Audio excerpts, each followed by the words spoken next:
Welcome to a new episode in our series, Becoming a Traditional Astrologer in the 21st Century. Today we have a rather well-known famous guest from England, Sue Ward, famous and well-known for her books, for her papers, for her blog, for her courses. Welcome, Sue. Thank you very much, Volker. Thank you for inviting me. You're quite welcome. And today the episode has a special title, How Lilly Found Me, which means William Lilly. Sue, you have the stage.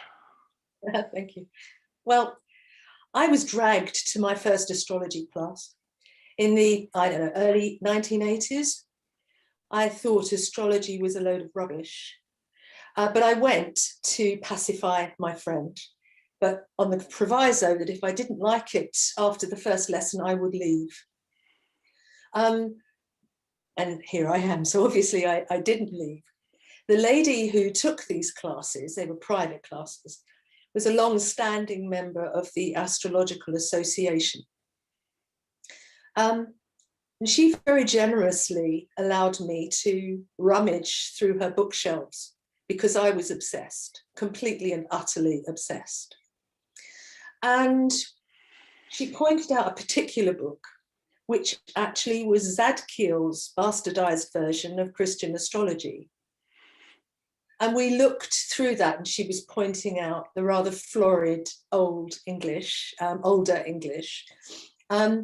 we were sort of laughing at this, will I die before my wife type of situation that was in this book. Well, I was very interested. At that time, I had already begun to study with the Faculty of Astrological Studies over here. And she, my teacher, gave me Olivia Barclay's business card because she had just, in that last sort of year or two, begun her, what did she call it? The Qualifying Horary Practitioner course. So I did actually contact Olivia about this course, not really seriously wanting to do it. But if you'd ever met Olivia, there was really no backing out. I mean, once she'd spoken to her, that was it. It was the end of the story. Will you please send me your check? So, and she actually did say that to me. And I began studying with her. Now, that was quite difficult because she assumed that everyone who came on the course was familiar with the basics of astrology. Well, most people were familiar with what they thought were the basics of astrology, which was very contemporary, very Margaret Hone, that kind of basics. So we only had the horary section that she photocopied from her original book. And it was very difficult to follow. Apart from the fact that it was a photocopy, it was very difficult to follow the astrology because I didn't have the foundation I needed. When Clive Cavan finally, in 1985, published his Regulus edition, that beautiful edition he published, the world was my oyster at that point because now I found William Lilly. Not William Lilly through Olivia Barclay or anybody else, but William Lilly himself. And I worked through that because I think I have relearnt astrology from scratch, I think 4 times, including that first class, about 4 times. It was necessary because you've got to unlearn so much when you come into the tradition, unfortunately. You have to take some time to do that. So that was how William Lilly found me. Okay, now we take the computer for support. Oh, that's wrong. Sorry for that. Okay, let's get out Oh, this was not the idea I had. I start this from here. Now we go to the subpage of this channel, Astro Talk Canal, and we go to the side Talk with Sue Ward, and here you find that this was not all about Lilly. Now let's talk about this book, Sue. Peter Stockinger and Sue Ward, William Lilly, The Last Magician, Adept and Astrologer. It's a rather voluminous book, a lot of pages. A lot of work. I was wondering, let's go out of the desktop. When you had read the Christian astrology, I suppose at that time and that moment you didn't think about writing a book of that type with Peter Stockinger. No, no, no. Now let's No. go back to your starting point. I believe you went to university in East Anglia, is that right? Yes. And that East Anglia is the area where Oliver Cromley comes from, right? Yes, I think so. I can't remember exactly. I think he's further to the left. Okay. I think he was from the Midlands. This is right over on that, the big hip shape on the island. Yes. That's East Anglia there. And I think he came further, I think. Yes. And in that university, when did you start the studies there? When was that? 2015. No, the studies in the university. That started in 2015? Yes. Yes. Oh, that's interesting. Now we have to go back, but the book is before that, right? Yes. Yes. Oh, I didn't know that. I thought you had the BA long before, in the last century.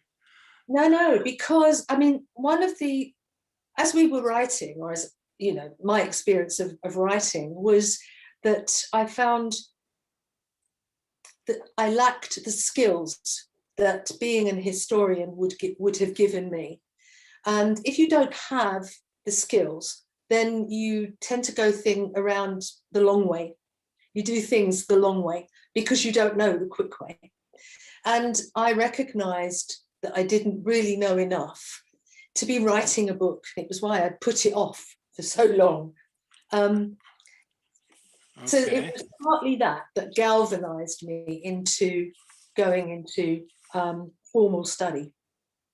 And the book with Peter Stockinger, William Lilly, Astrologer and Adept, The Last Magician, was published in 2014. And you started your studies in the University of East Anglia in 2015. Yes. So basically, all the time you were working on the book with Peter was without an university education. Yes. So now we have to jump back a little bit, going back to your experience with Olivia Barclay. Did you get the certificate of the Quality Orrery Practitioner? Yes, I did. Yes. When was that? I think that was in 1987. 1987. And so we have a time lapse from 1987 to 2014. How did it happen that after you had this quality certificate doing orrery, you could see clients, you could teach students? Who, when and where and why came the idea to participate in a project with Peter Stockinger, William Lilly, Astrologer, Adept and Last Magician? When did that happen? When? I'm not quite sure. I mean, I think what had happened was perhaps in parallel, Peter and I, rather than together, I was getting quite tired of reading in places like the Oxford Dictionary of National Biography, which is a major reference work here, as you've probably got in Germany, I would have thought. Major reference work. And I was getting fed up with reading inaccuracies about Lilly's life. And one of how did you know that? How did you know that it was inaccurate? Because that would mean you would have to be done your research yourself. Yes, that's right. How did you do that? How did you research Lilly? How did it come about? Well, I couldn't do much in terms of the biography because there is so little personal information about him. We did manage, actually, through the course of our research, to pick up some bits and pieces. But I had been to the Bodleian Library at Oxford University to research his workbooks, his case notes. And why did you do that? I mean, that is not what every honorary astrologer in Great Britain would do, right? Yeah, no, that's right. I did that because I'm obsessed, and because also it was necessary to see what else he had done apart from what was published in Christian Astrology. So you were of the opinion, I need to know more than just the contents of Christian astrology. Yes, you see, there are a number of arguments among detractors. I call them detractors. These are people who think that William Lilly was a charlatan in one way or another, or that his astrology is not much good, or he cheats or something. So I think that one of the best ways of finding out is by looking at an astrologer's private papers, how they judged, in this case, how honoraries were judged privately, not done for publication. So that was one of the reasons. Another reason was the Bodleian Library is fantastic if you ever get the opportunity. Oxford is fantastic. But really, it was to get inside his head, to find out how he worked when he stopped working. And this was something I discovered, one of the reasons for the considerations before judgment. When I was writing about that, it was with reference to his workbooks, not just what's published in Christian Astrology. Now, when Peter and I were working on that book, the biggest bone of contention for me was this idea that he and John Gadbury were rivals. Mm-hmm. Completely untrue, absolutely untrue. That somehow Lilly didn't like him because there's a lot of nonsense talked about that. So that was one of the triggers for writing that book, was to get that relationship and that story right. But how did you meet Peter Stocking? Peter Stocking originally comes from Austria, right? I believe so. And he has moved. He has moved to. Where does he live now? Is it Scotland? No, he's in England. He's in England. And how did you meet him the first time? Do you know, I can't remember. I think it was probably on an internet forum. He probably would be. His memory is probably better than mine, but I actually can't remember. I think it was online. I think that's how we met. And what time frame would that be? I can't tell you. In this century or in the last? No. It would have been. No. It was, yes. It must have been in the 2000s. I would have thought. Okay. Yeah. And who had the idea to do work together? Was it him or you? Doing this project together? I don't know. That's something else I couldn't remember. I think probably we were talking about it, or moaning about it probably. And I think what he may well have said to me, have you seen this? And would send me a document. And of course, once you've looked at one document, then you look at another, and so on and so forth. And so I think that's how it began. It kind of snowballed. And did you when you decided to do a book about this stuff, did you meet to work together, or was this working together basically based online? No, it was online, on the telephone. We have never met personally. Till today? Never. That's unusual for a co-author of an important book like that. Not even for the presentation of the book by the publisher? No. I mean, I think we had written the paper. We'd written the article about the contention between Lilly and Gadbury, the monster of ingratitude. And the idea of a book, I think, may have come from Peter, actually, because he knew the publisher, I think, or had been in touch with the publisher, something like that. So then it was a question of putting material together. Okay. So for the viewers, I highly recommend this book. It's a very interesting reading. And I just give you an impression about the content, the list. There's an introduction by Peter Stockinger and Sue Ward. And then is a chapter, The Life of William Lilly. And then this is altogether 135 pages. And then there's an appendix, Lilly's License to Practice Medicine, and another one, Last Will and Testament, Ashmole's Marginalia, and so on. And so very interesting, and especially a Monster of Ingratitude, The Food with Cadbury by Sue Ward. Let's come to Elias Ashmole. Oh, yes. Why did you include Elias Ashmole so prominently in the book? Because he was such a close friend of Lily's. Oh, okay.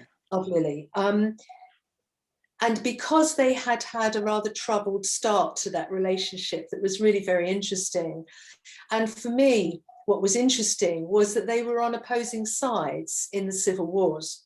Yes, he was a royalist and Lilly was sort of a parliamentarian, Yes, more or yes, less. yes. We won't go into that. If the people want to know another biography by Catherine Blackledge, she writes it more like a novel, and there's a lot. The Man Who Saw the Future. I take the computer for support, and this is a reading for the bedtime. This would be this book, Dr. Catherine Blackledge. Yeah, you can look into the book if you want to know that. So we have a book, only a biography in a novel form. Did you yourself read this book? No. It was published later. I think it was 1 or 2 years after your book. Yeah. 2015. It's 1 year later. Yes. Yeah, she did contact us, I believe. Oh. Mainly because I think she found an error Okay. in what I'd written, but that was fine. And I maybe Peter had more to do with her than I did, but yes. Yes, okay. So basically what you're reporting is you did the work of an historian from university, from academia, researching facts and papers and going through old material. And that is quite unusual for somebody not being trained in the field. So you decided now, after I have done the work, now I want to train the methods. In the University of East Anglia, what did you study there? History. Just history? Just history. I think I saw you say this on another podcast. We can take one subject. Our bachelor in England is different from German bachelors. Not in my country, you have either to have 2 subjects or even 1 main subject and 2 lower subjects. Yeah, but in your country, they can do that. There are people that can do that. They can go between schools, actually. Okay. So you just did history in how long? 6 semesters, 3 years? No, I did 5 because I was part-time. I didn't have the luxury of 40 or 50 hours a week studying. So we are talking about finishing the studies 2020. Last year, yes. And you got your degree? I graduated with a first, Volker. Oh, and did you decide to go on for a master or PhD?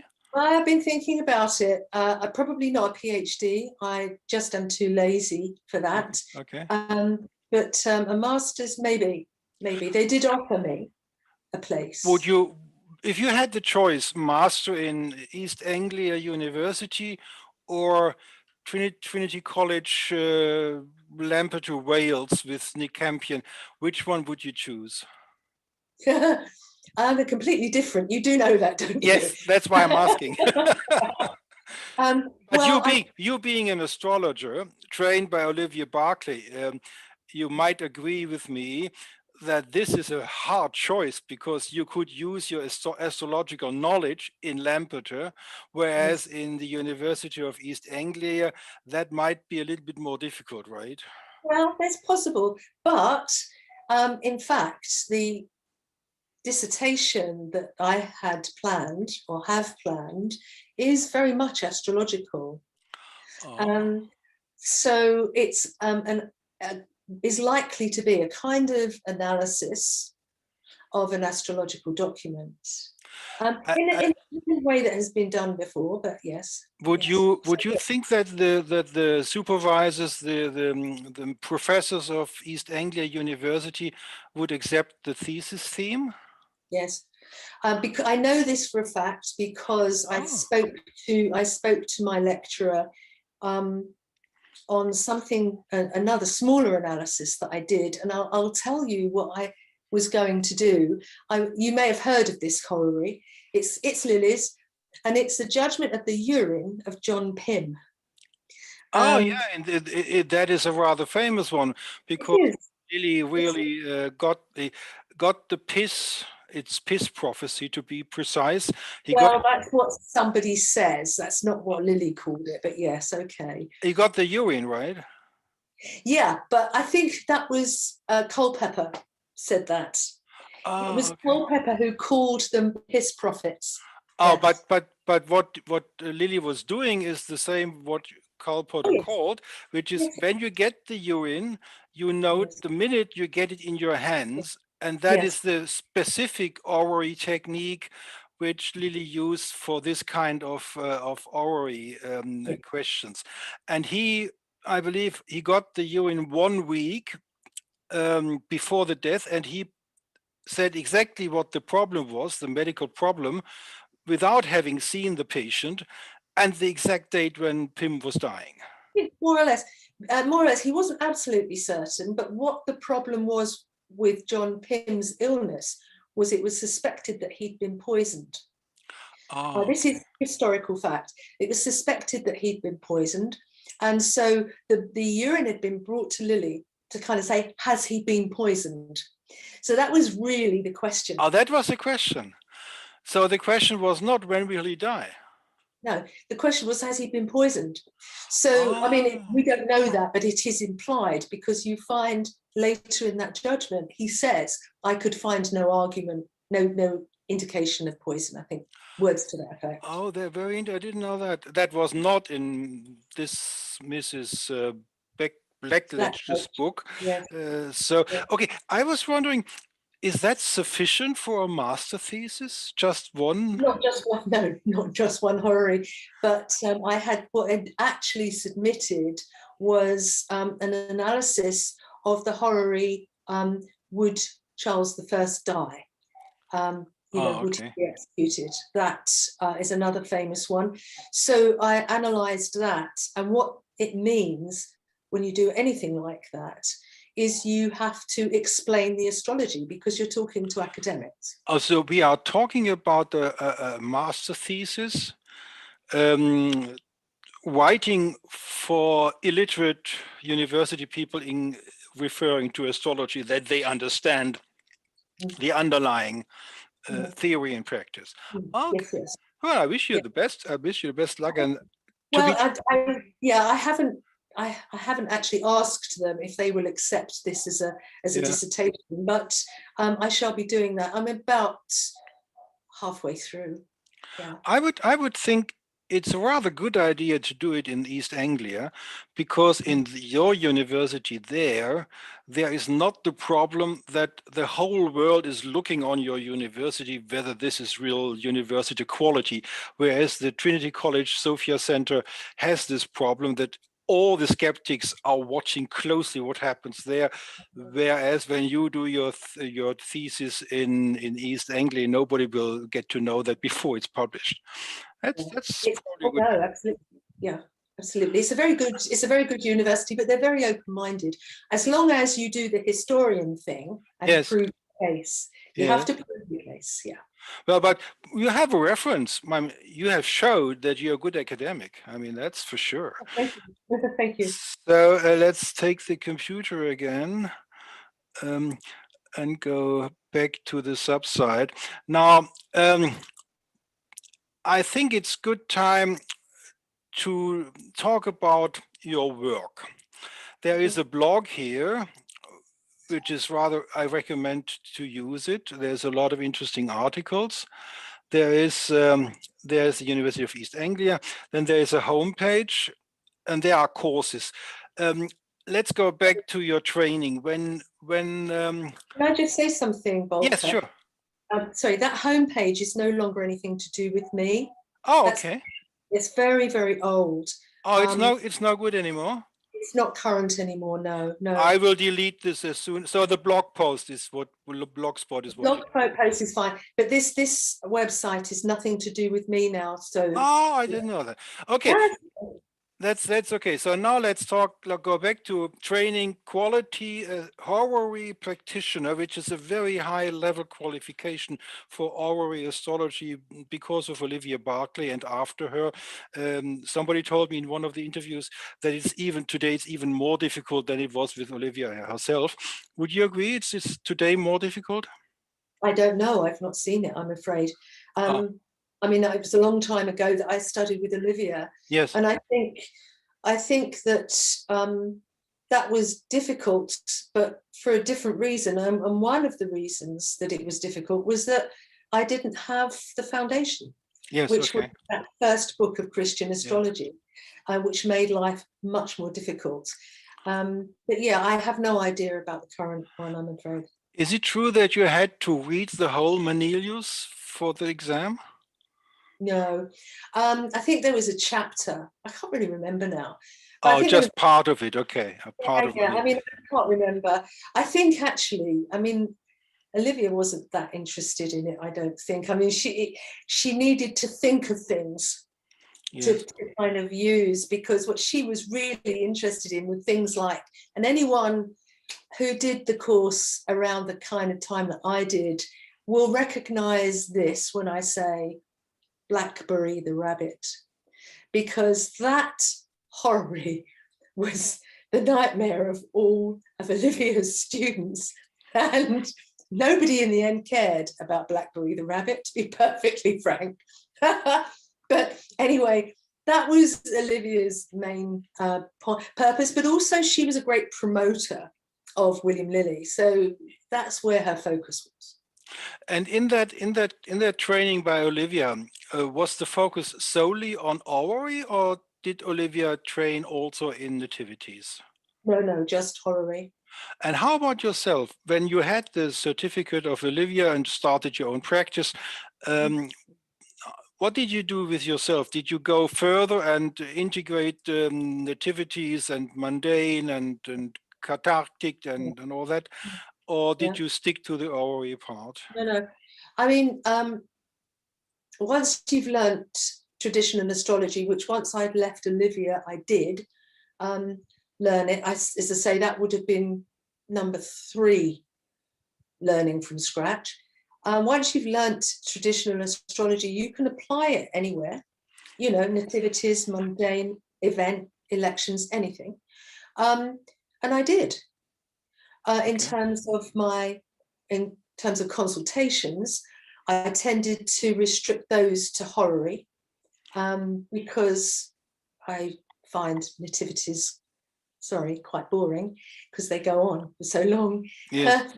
But I have done and will still do nativities occasionally, but I do them in a very limited fashion, and really reflecting what I understand of the traditional method and system. So this is the client side. Client orientated, you are a horary astrologer, one could say. How about the training of other neophytes in astrology? Do you do the whole spectrum for training people? No, I don't, because I don't feel that I have the necessary experience with nativities, for example. I will offer help if students want to involve themselves in that, but they do have that 3rd book. They have already learnt the techniques. What the 3rd book also adds is a course prediction through directions and perfections and so on, solar returns, but it also expands vocabulary. So by working through that, that's fine. I teach within the horary courses the notion of Lord of the Geniture and temperaments, the 2 vital components of any nativity. So they already have those two techniques. For the viewers who are not familiar, book 3 is book 3 of William Lilly's Christian Astrology. Okay, so one could say Sue Ward is a traditional astrology focused on hourly clients and hourly courses. One could say that. Well, you could, but then I research and write about mundane and events. And that is another. We come to that soon because I have a special chapter of this talk talking to you about theory in astrology. So, but you have clients and students. How does the courses? How is the course? I think you have two different courses, right? A basic and an advanced. Yes. Tell us about that. Okay, so the foundation course teaches the foundation in 5 lessons. 5 lessons takes a year or half a year or how long? No, I mean, I allow 12 or 18 months. Between 12 and 18 months. And that is a online based or long distance? No, it is untutored unless they ask for tuition. So what happens is they will take themselves through with exercises to the end of the 5 lessons. When they're ready, they'll apply to me to take the exam. Oh, basically, do you send them PDFs or how do they get the lessons? Yes, PDFs. Yes. So PDF based, which would mean in my case, I don't read PDFs on the computer. I have to print them out. So I would make a book on demand of each of your lessons if I took your course. I find this rather fashionable. You know, I can print. I can get my book on demand publisher where I publish my books in Norderstedt in Hamburg, and they have a special feature, Fun Project. And then they produce only 1 copy. And if I get a PDF from somebody, I send it there. They print it after 4 weeks. I have it in my hand and I can read it. Oh, yeah, print on demand. Print on demand in Rio de Nord. I recommend this firm very much because of good quality, and I don't have to read it on the computer screen. That's horrible. Especially if it's a book. And I recently got a PDF from 998 pages in traditional astrology. I will never read 1,000 pages on the computer. Okay, so 5 lessons, and they are in PDF form. You send them via email, and then after these the students have studied all the material, then they tell you I'm ready, and then there's an exam. Yes, they take an exam. That also is online. And is that online in interaction? That real time? No. Because when I was doing this online, you know, initially really wasn't an option. Skype wasn't that great. Okay. So, you know, things have moved on a long way. I could do it now, but, you know, then it wasn't quite so great. So I had to find a way around that, and we did. So it's not interactive. It's the same way, more or less, with the lessons. More or less, yeah. But there's a kind of emailing thing going on whereby once back and forth. Okay. Yeah, that email, they get the email with the exam, and from then they acknowledge receipt. Now they've got, I can't remember, 2.5, 3 hours to complete that. And then I want it back. Yeah. So it works okay. And if they do all right, they can, if they want to, apply to go on to the diploma course. When did this foundational course started in your biography?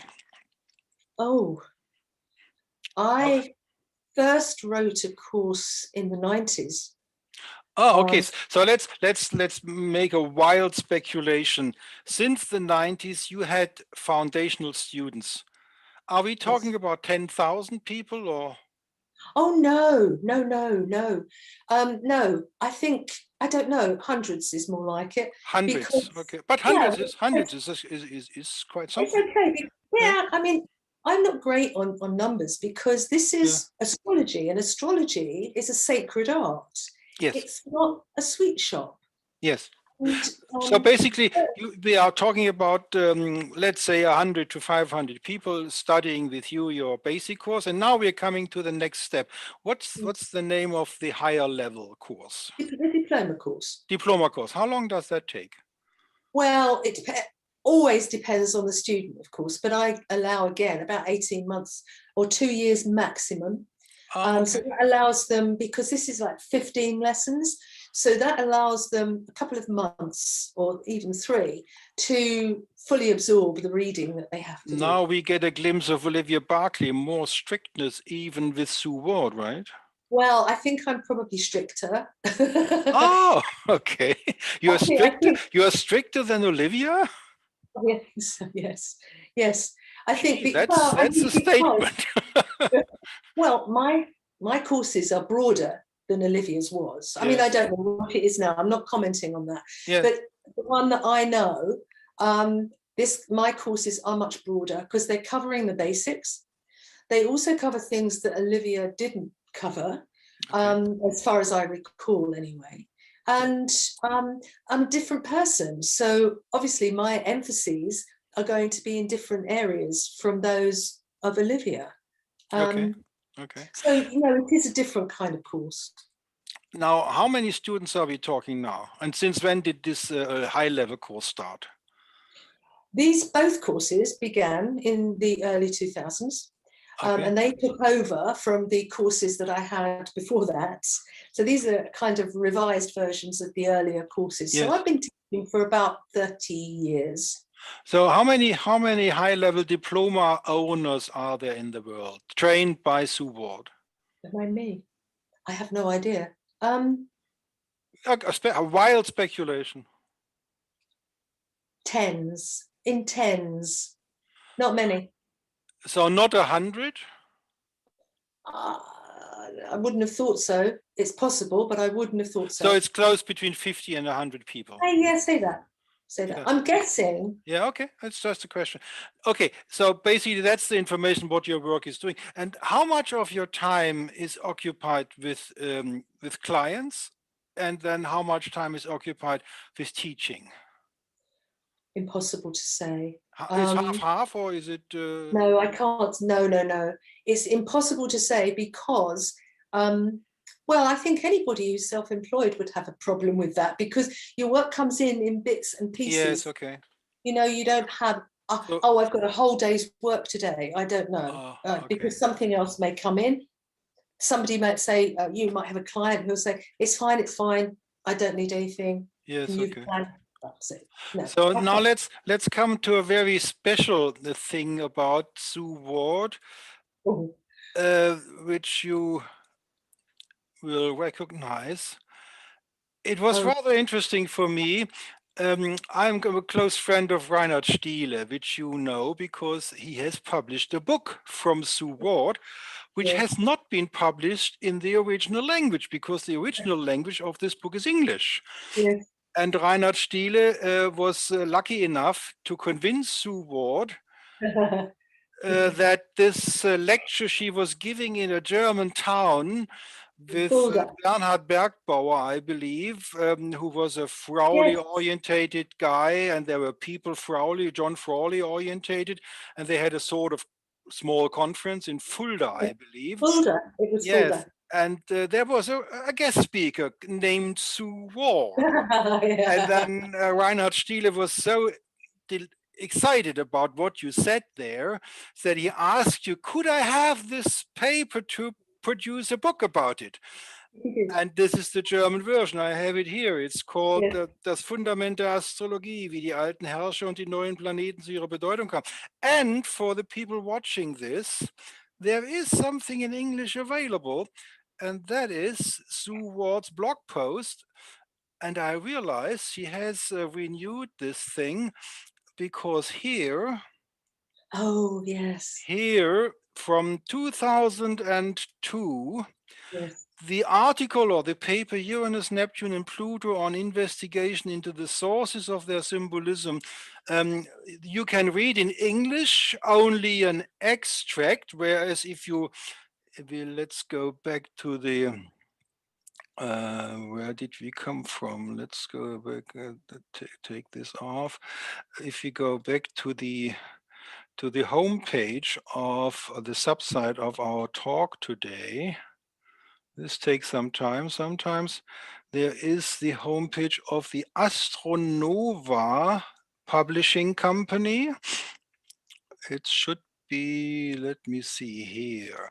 There's a lot of astrological books in German in this company, and this is in German.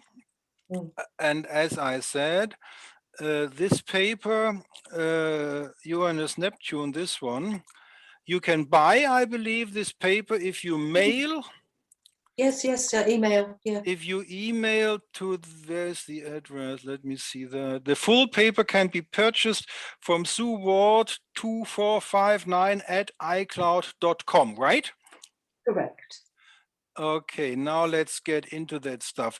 Do you remember why you were invited to Fulda, to this German people? Somebody had to translate yourself because you don't speak German, right? Oh, that translation was really interesting.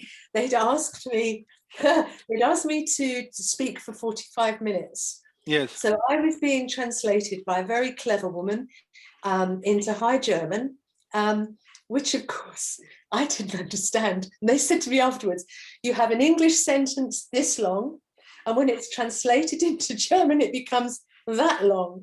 So my 45-minute talk became an hour and a quarter or more. To our viewers, to make something clear, that is not normally the case, because in English and German, you can translate English in about the same amount of words, more or less, than you can the English. But this must have been, I suppose, this woman had fun to extemporate, to put a little bit more on the bones. I'm afraid I had no German whatever. Well, I did. They taught me some German, but I couldn't repeat it. Yes, okay. But they, so I have no idea. But no one said afterwards that she'd done something wrong. No, because some people understood English, so they would have maybe so. Pulled up and said, that's wrong, that she didn't say that. No, that didn't happen. No. So that was a small group. How did you get in contact with Bernhard Bergbauer? No. Well, I don't know, actually. I can't remember. Okay. It's a long time ago. I can't remember. He's a very nice man. But he wanted to have this. Yeah, he contacted me. It would have been, again, I suppose, the early 2000s, I'm guessing. Yeah. He was very active in the 2004 to 2006. He was organizing an academy for traditional astrology, but he's no longer in the business. It's now a young woman who took it over, and the impetus sort of got lost. That's an interesting problem with German astrologers. Basically, one could say the astrology community in Germany, Switzerland, and Austria, concerning the revival of traditional astrology because of the Hindsight Project, because of the translations of the academics like Charles Burnett, or because of the wonderful translations of Benjamin Dykes, that simply doesn't happen in these German-speaking countries. Nobody knows it, and nobody is propagandizing it. And so basically we have 3 or 4 people who practice traditional astrology, but they are not very well organized. So basically Bernhard Bergbauer was a sort of hope for a moment, for 2 or 3 years, and then he went to other fields and he lost interest or whatever. I don't know. It's very unfortunate, because I think after astrology left Iberia with the expulsion of the Jews and so on, most astrology, obviously the Northern European courts were grabbing them. Grabbing these educated and cultured men and taking them to the courts. But then there's a hiatus when we don't know really what's happened. I haven't researched it, but suddenly there's an awful lot of material coming out of Northern Europe, particularly Nuremberg. Yes. It's a big publishing town. Yes. And I think so. It's very sad that Germany and that area is not grabbing this. The revival doesn't. Well, it happens with me. I mean, the epiphany came last year. I was trained by Nikolaus Klein in esoteric astrology and psychological astrology, and I have an old channel, archetypal astrology, cosmology, and I interviewed all the psychological big heads. And last year, I think it was the Heavenly Spheres from Luis Ribeiro and Helen Avila, which put me on that track. And then I got to know the scene, and then I started this special series. But I'm one of the very few, and on the internet channel in German, I might be the only one. I don't know. Wow. But whatever the case is. Now let's come back to this paper, because we didn't want to talk about Fulda only, but we want to talk about the content of the I paper. did enjoy Fulda. Yes, and now let's see. Jesus, this happens all the time. I'm not very good in organizing myself for this. Today must be a hermetic problem. Mercury must playing games with us, because normally I know how to do this. But well, it might have some reason we will talk about later. Okay, Talk with Sue Ward, and here's the German book. Do you intend to publish it in English as book on print on demand? No, I'm not great at publishing. Oh, it's I'm not. easy. I can tell you how it works. If you want to publish a book, that might be interesting for our viewers as well. If I publish a book print on demand, it goes like this. You have this paper, this PDF you have. All you have to do, you have to make sure that the number of pages in a certain format is divisible by 4. Okay, that's the only Yes, restriction. okay. It has to be divisible. The PDF has to be divisible by 4. Then you send it to BOD Norderstedt in Hamburg.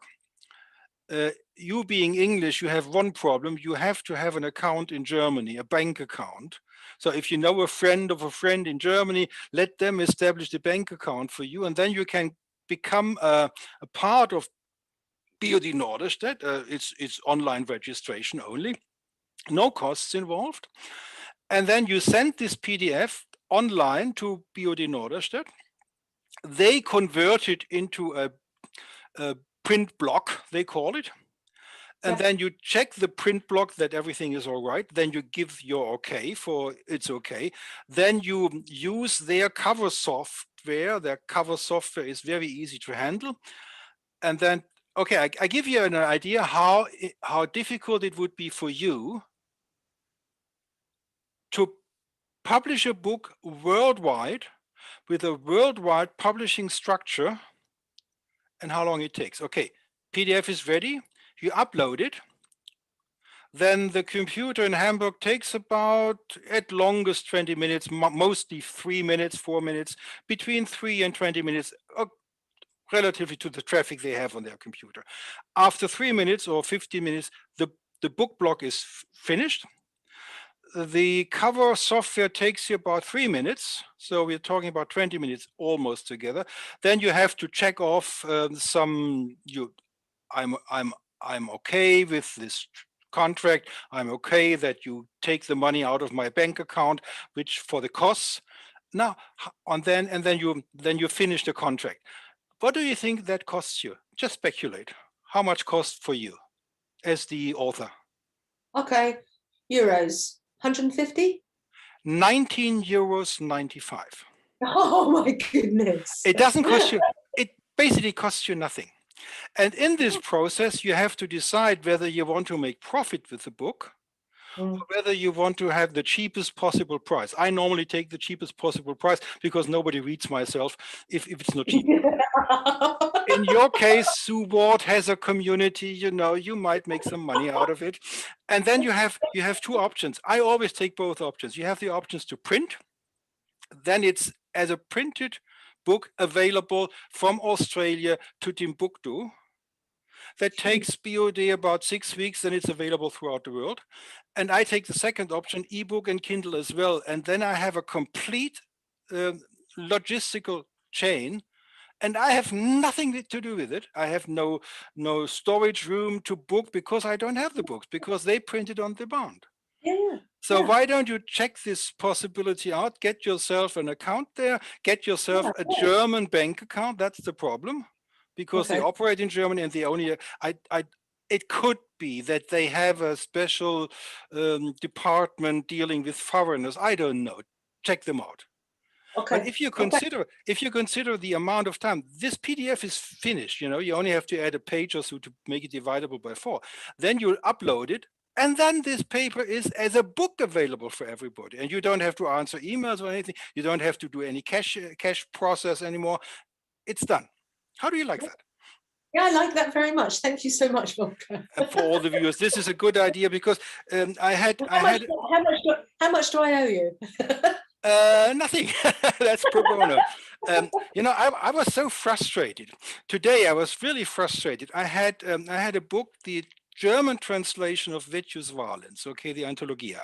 It's called Blütensträuße in Deutsch. It's a German translation. It was published in 2004, and it's no longer available on the book market.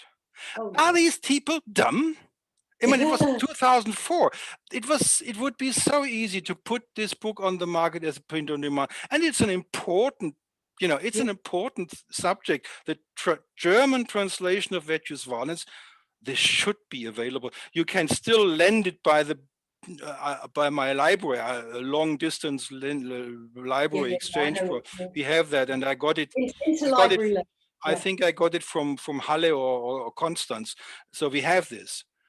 But this is the same thing with Robert Schmidt and Robert Zoller. These materials should be published as book on demand. But that's another story. Go back to your book.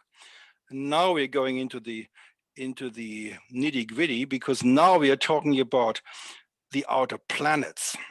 And basically, I try to put this together. What you do in that book, in German, it's in German, a German book. What you do is you deconstruct the lore of the outer planets. Would you agree? Yes. Now tell us how you deconstruct the lore of the outer planets. Well, it seemed to me that, I mean, I don't use them and haven't used them for a very, very long time. So I didn't believe that I was the best person to do this research. But because, to my mind, there was a lot of unsupported things being said about the new planets and their use, I thought it would be quite nice to find out why. And that's a feature of my life. Why?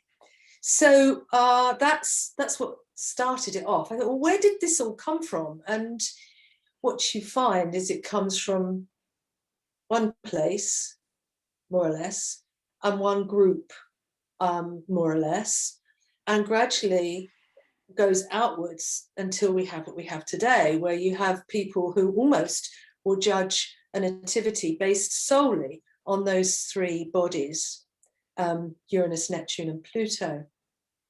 And they have very little. I mean, I remember somebody, it was actually, I think, a student who said to me, they gave me a chart they wanted me to look at, and it was about a death. And they said they couldn't understand it. And I'm talking to them, and I said, well, have you looked at Mercury? Well, why would I look at Mercury? Well, because it rules the 8th house of death. Maybe you need to look at that. And she said, well, what about Pluto? And I said, well, what about Pluto? Doesn't rule anything. It's nothing to do with the 8th house anyway. So what? But she said, but surely Mercury couldn't kill somebody. So you have this idea that these 7 traditional planets are kind of namby-pamby little things that don't really do very much. And I got a little bit fed up with this and being challenged. I'd given a lecture somewhere, can't remember where now, and a chap came up to me afterwards and he said, so I noticed there wasn't any of the Trans-Saturnian planets on your chart. And I said, no, that's right. So he said, don't you use them? And I said, never. And his face, his mouth, in shock. You never use the new planet? No. Well, they don't call them the new, I call them the new planets. No, never. He couldn't get over it. And actually, he then, I sort of fell in his estimation. I went down in his estimation because I wasn't using these planets. But yeah, so I thought, well, let's find out what the substance is. And what you find is that, or what I found was that most of it, most of these I don't know, associations with these new planets come from the other planets or signs or houses. They have nothing new to say at all, actually. And it comes back to the theosophist astrologers of the beginning of the 20th century. So, yeah, I think it's important to note that not everything up there is astrologically significant. There's lots of stuff up there. There's a lot of space junk now, of course, but it doesn't mean it's astrologically significant. And we need to question that first. So if anybody of our viewers wants to know more, the German viewers, I recommend Astronova in Tübingen to order the book. And the English-speaking world order the PDF from Subor to get more information about this theme. I wanted to ask you, if you had, let's say, 25 million euros, something like the academic people get for 25 years of research into Ptolemy's Latin texts in Munich, let's say somebody comes up, a billionaire. There are some billionaires without work at the moment. So somebody comes up, gives you 25 million euros or pounds in your case. Whatever. You are head of a project, a research project. You have all the money available to do the research. How would you organize to find out what these new found outer planets should be attributed to the associations in a real scientific way? Because you're obviously right that the way it was done in the past was anything but scientific. They thought they were being scientific, though. Well, they weren't, obviously. But if you had the possibility, considering your Bachelor of Arts in History now, how would you organize research to find association who are valid for these new planets? Because you might then use them for transits, right? No. In my estimation, in my opinion, and in my research, those 3 planets are dead. And for them to have astrological significance, you'd have to, no, they don't really reflect the light of the sun. You can argue to a degree about Uranus. Sometimes it's visible to the naked eye, just sometimes. But the other 2, no. I mean, and what we have to remember is that at the beginning of the 20th century, there was new science. Experimental science was really making all the headlines. And I remember reading an astrological journal, one of Alan Leo's, and one of the letters from a reader was bemoaning the fact that the younger generations all wanted their medicine by injection. The new science, you see. They all wanted injections. They didn't want tablets anymore. So this was how it was. And you get all these new names coming out, cosmology and the new scientific astrology and so on and so forth. What they were also doing was mixing in very unscientific, and I'm talking about modern science, very unscientific techniques. Neptune, Alan Leo writes that Neptune was considered to be nebulous and confusing and misty and all of those things, the normal connotations of Neptune, because that is how it appeared in a crystal. Interesting. Oh, yeah. So basically you're saying you would refuse to head a project like that? Yeah, I would. Okay. I'd like them to give me the money to say no. Yes. I had this interesting talk with Joseph Crane, and he agrees with you on the scientific problem, how the associations were found or invented. But he said in his experience, very subjective, obviously, in his experience, he doesn't care how these attributions were found or invented or crystal gazed. He says, if I do transits which traditional astrologers shouldn't probably do, because they do primary directions for But they also predictions. use, yeah, we also use transits though. Oh, Yes. you do? Okay. So his argument was, when I do transits, I do the traditional part because he is a sort of a traditional astrologer, but he does this bit more. He doesn't use them for rulership. He refuses that totally, like you do. But he says for transits, these outer planets beyond Saturn, he gets some impression that they are sort of informative, Okay. additional informative. Okay. Would you go along with that? No. Okay. No, I wouldn't. I mean, I don't mind. You know, it's up to people what they make of Yeah, it it. was just interesting because we had this talk. Yeah. No, I wouldn't. Because as far as I'm concerned, they have no life. And the idea of astrology is descriptive of life. Always, always, always. It is life at the Yes. center. The center of our universe is the sun, right? The sun is self-perpetuating. It is not reflective. It is self-perpetuating. It needs nothing else. Now, when this was one of the reasons for my picking this up, because when I started to read about things like Pluto now was probably the main planet of the solar system, not the sun. And it was now taking signification from the sun. I thought, you know, enough's enough. This has gone beyond any kind of, you know, so no, I don't. And I think, I mean, when I first started to toy with the idea of because I loved the new planets too, I started using them to see if they were in angles or if they were very close to house cusps and things like that. But then I realized I started to look at the event charts of things like earthquakes, volcanoes, major air disasters, and so on. Fukushima, for example, is one of Yeah. I mean, those. all of them, if you look at them, almost none have a prominent new planet.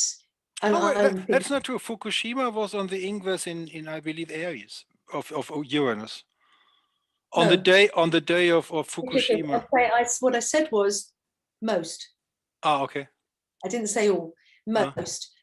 We've got to remember that astrology is a huge subject. Yes, It's massive, and it's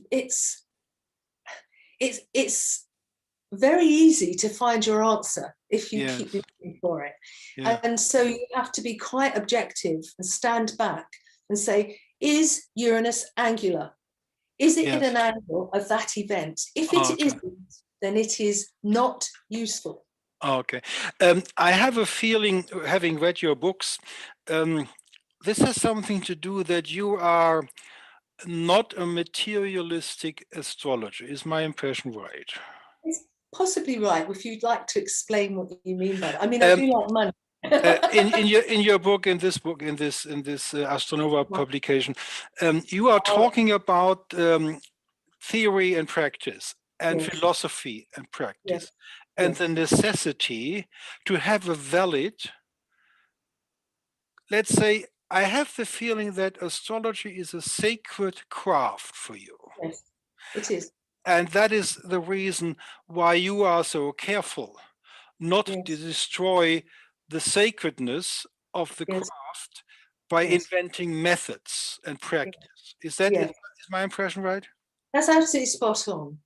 Yeah, I would agree. So elaborate on what you mean with holiness and sacredness of this of astrology. You can find this in Vetus Valens as well. He's on your side on that.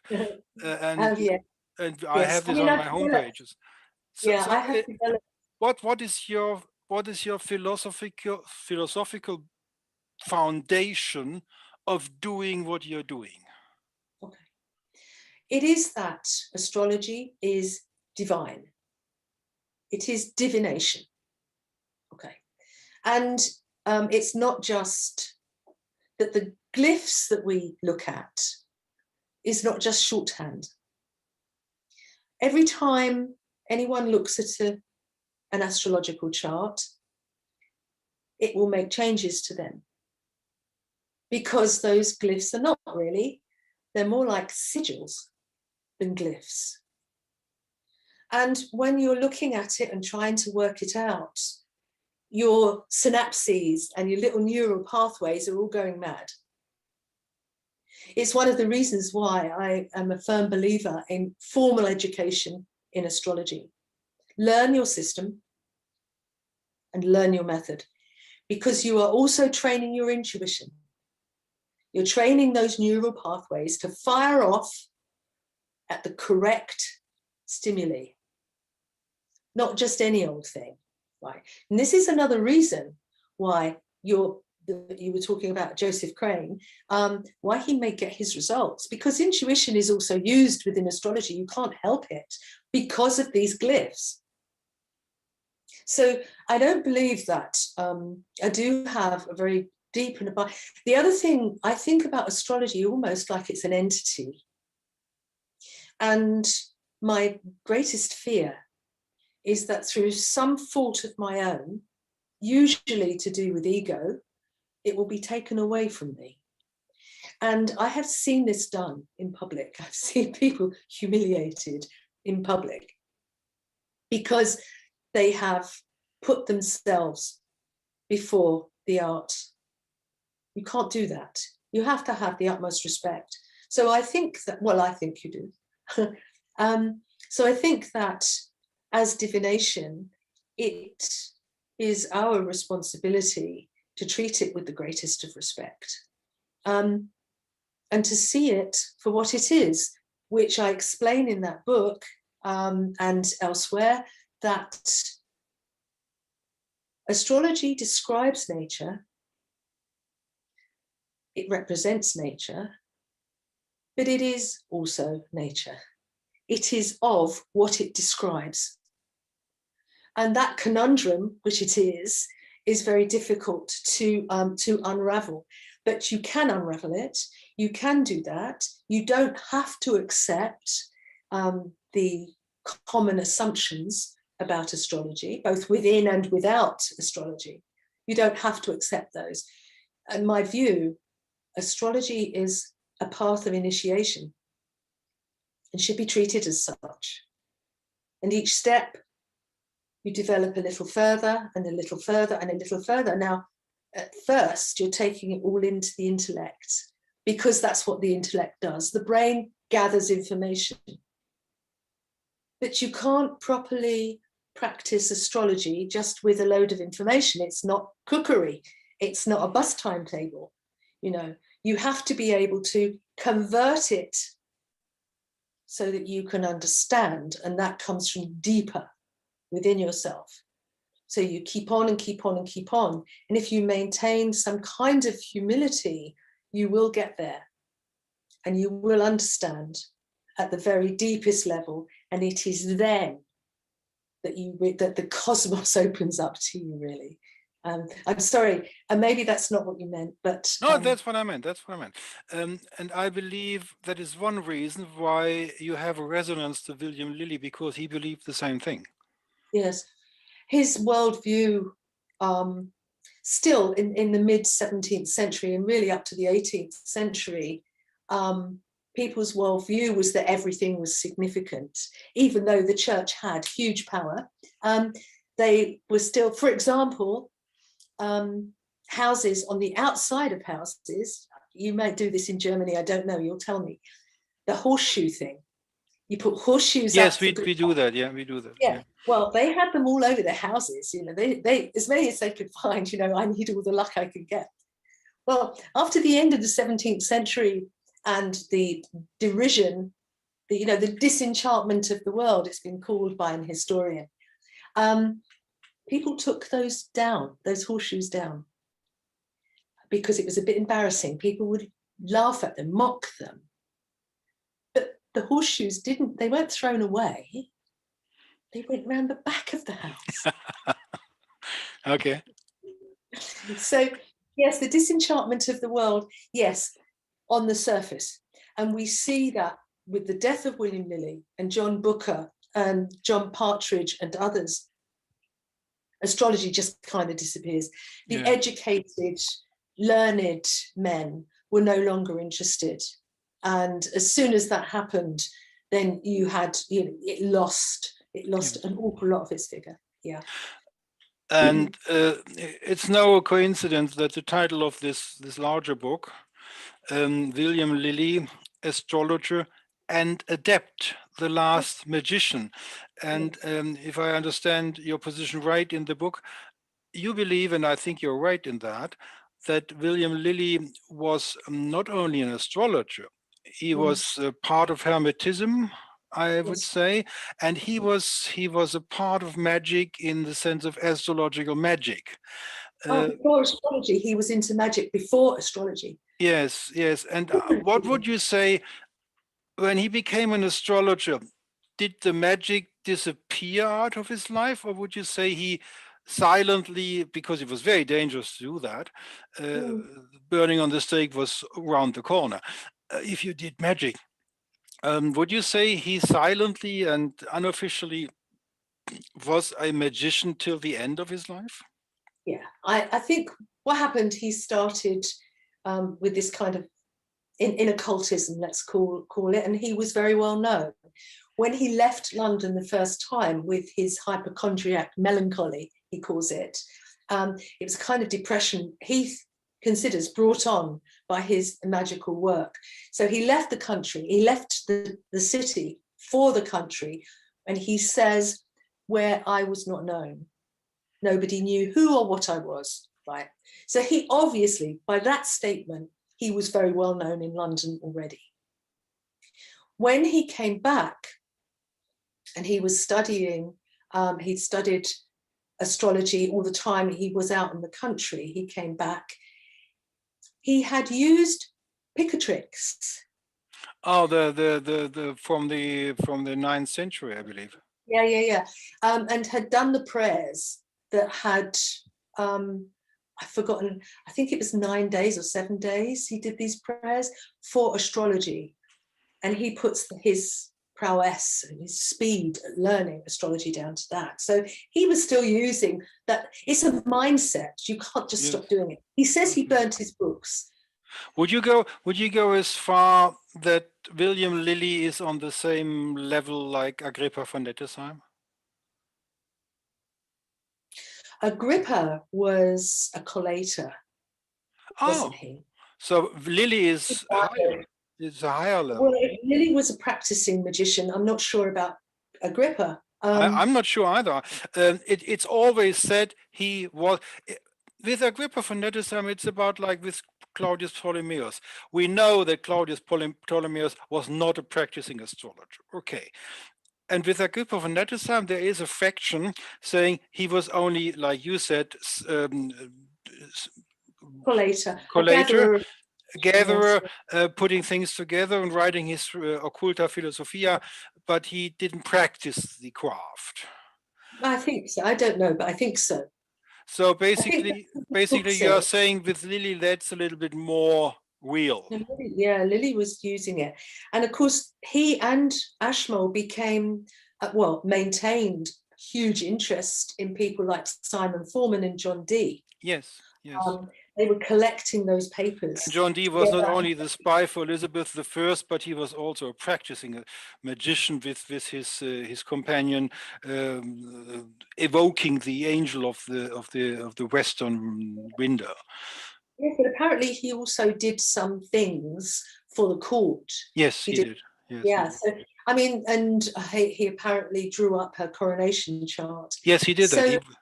Yes. So he and Simon Foreman were fascinating to Ashmole and Lilly. And for the viewers, Elias Ashmole is not only a friend of William Lilly. Elias Ashmole is one of the first English symbolic Freemasons. He was in a Freemason lodge, in a symbolic lodge. We can't talk about that special here. And he is rather famous for his Freemason achievements. Well, except that we don't really know what they were. I mean, we know that he was admitted to a lodge, I think, was it Leicestershire? I can't remember now. I think so, yeah. Yeah, something like that. We know that. And then Masonic mythology has kind of filled in some of the gaps, I believe. I refer our viewers to an interesting book by Tobias Churton. He has a special book about Elias Ashmole and this part of his life.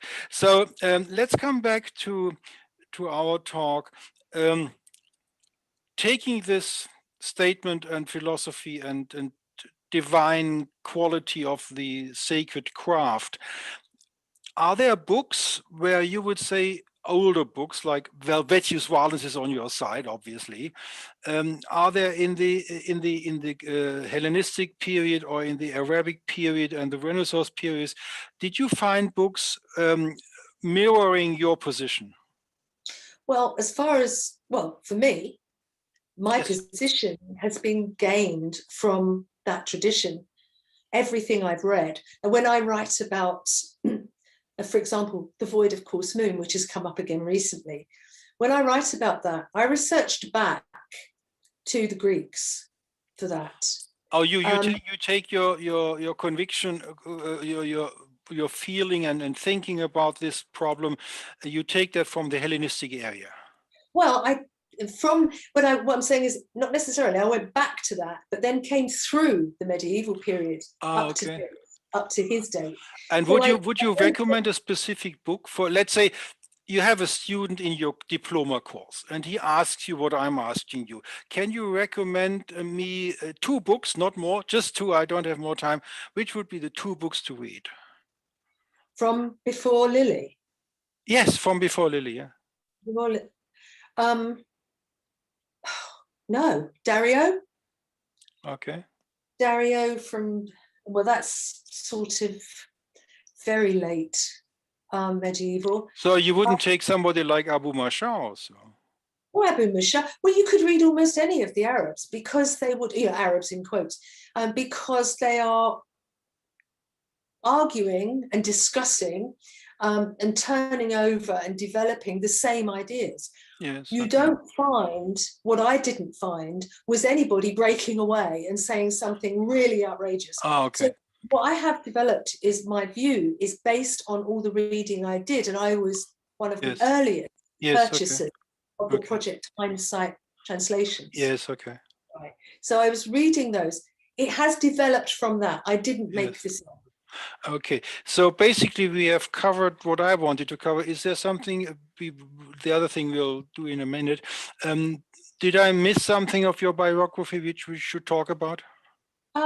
Well, probably not. I think it's been a very comprehensive talk that we've had, a conversation really, which I've enjoyed very much. I think I would say, one thing I would say is that where I have got today with my understanding of astrology is not just because I have studied astrology for 40 years. It is because I also opened up my mind to the Hermetica, as you mentioned earlier, and put astrology back where it belonged, within the Hermetica.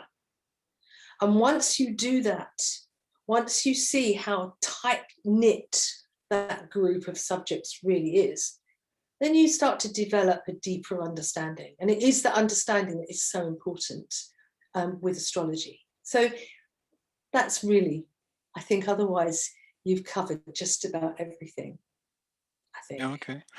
And now we are coming to a rather sad part. Today is an unusual talk on my side and on Sue Ward's side. We learned some sad news, and I want to give the rest of the talk to Sue Ward to talk about that. And I take the computer for that, and we will finish with that. Okay, Sue, I would like you to take over here for this. Okay.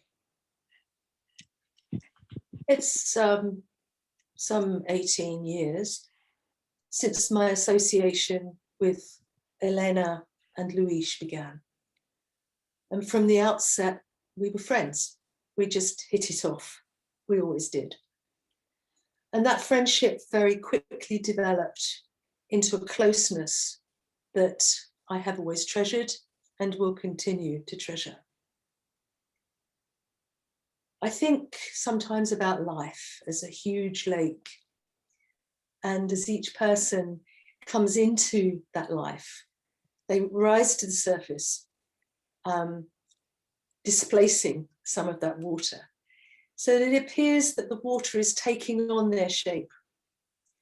And then when they pass on, they sink back down below the surface and the water closes over them.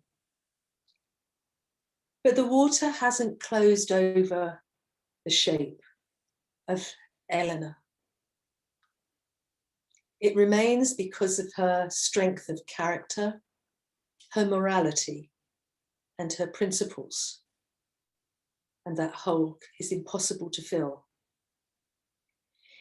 If you want to know about Elena, then watch the interview on this podcast, because it acts as a kind of abstract of the weighty tome that is Elena. And what you see there is Elena. There was no pretense, there was no posing, there was no mask. And the more observant among you will notice other things too, if you watch closely, as I did. But what you'll notice is her obvious intelligence, humor, knowledge, compassion, deep compassion, charm, grace, and much more. Now, I'm not given to self-promotion, and in recent years, I've been concerning myself with developing my understanding of astrology and occultism generally. More recently, I've given a great deal of time, as we talked about earlier, to my aspiration to become an historian. And that was down to Elena. She could be very persuasive, and she persuaded me into formal study, something I will never regret. But Elena and Luis have spoken to me in recent years about my need to come forward more into the public gaze, at least more often. And so here I am talking to you today. And for that reason, I dedicate this to Elena, as I dedicate much more. Thank you.